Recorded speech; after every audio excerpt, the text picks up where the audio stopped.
Whether you're thinking of selling your house or looking to buy now or even in the future, it's a good thing to stay educated on the housing market. That's why we invited real estate agent Brooke Davis back for an update on Western Washington housing trends. Hi, Brooke. Hi, Amity. Thanks for having me back to the show. You know, I think it's been actually far too long. I was like, we got to get an update from Brooke because you always break this advice down for us so simply.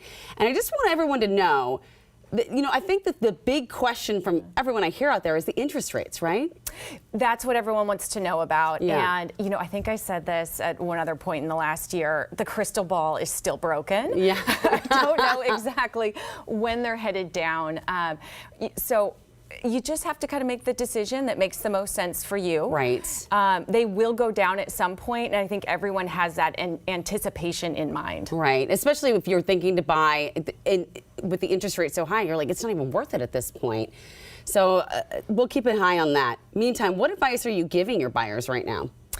A lot of people are planning for the future and thinking when rates go down, I probably will start that search. So I'm telling buyers right now, talk to your lender, talk to your real estate agent, and see if you might want to consider entering the market early.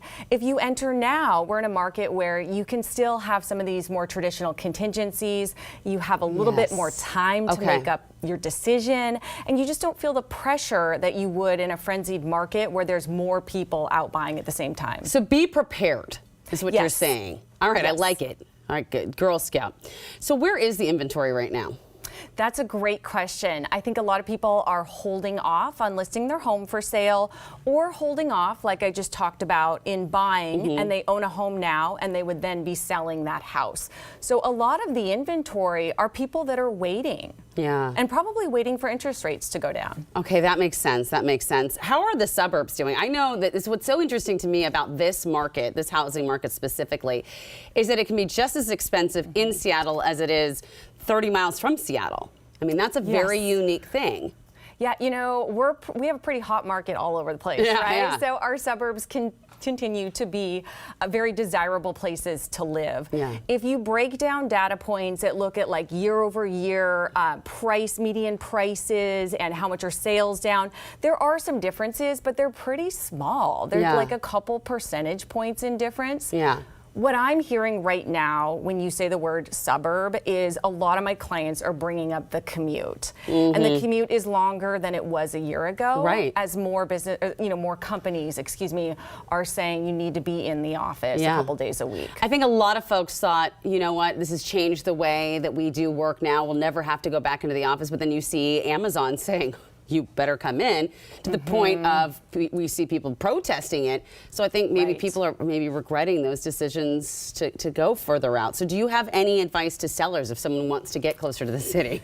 Yes, you know, price and presentation are more important than ever. Most homes are selling in under 10 days, and those are homes that are priced well and prepped for the market. The houses that are not are sitting on the market longer. Yeah. So what are some of the top things you can do to get your home prepped for the market? Like, how do you prep that up? Number one is planning in advance, and we just talked about that with home buyers. But if you want to sell next year, now might be the time to reach out to your real estate agent and see specifically what you can do to prep. But some of the fallbacks that always work, painting, making sure that it looks nice and clean, and staging the house. Those are the biggest three things to get a return on investment. It's very stressful to go through it, but like you said, it's a good return on investment. So if we're looking at the statistics and numbers right now, it's hard to tell with Seattle. Is it a bad market? Is it a good market? What is it? That's a great question, and we all want to sort of assign it one direction or the other, and it's a difficult thing to do.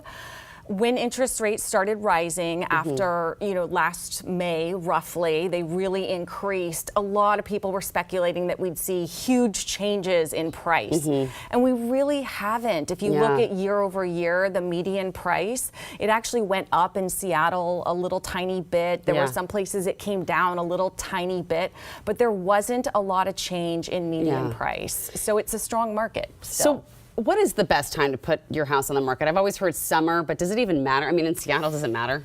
Well, you've heard me say this before. You know, the best time to sell is really when it aligns with what you're doing in your life. That makes sense. However, within that, then we're going to break it down, and I like to say, okay, you want to sell in the spring. Let's really find the best window within that. And early in the year is really a great time to sell in our area because you have all these people entering the market and not a lot of sellers ready yet to list their home. So first quarter is a hot time to list your house. Even with the rain. That's why you have the booties, right? Yes. What else do you do in the rain other than go to open houses? That's such a good point. I mean, it's a great activity point. on a rainy day.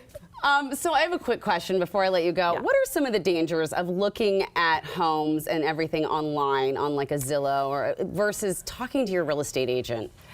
Well, it depends if you're a buyer or a seller. You know, it is nice and it's fun to look online and get a feel for things, but there's no substitution for walking in the house and really knowing how it feels once you're inside. See, that's key. That is so important. It's also kind of depressing looking at those sites right now. So thank you so much. It is always a pleasure chatting with you. We need to have you on the show more often. Good to be here.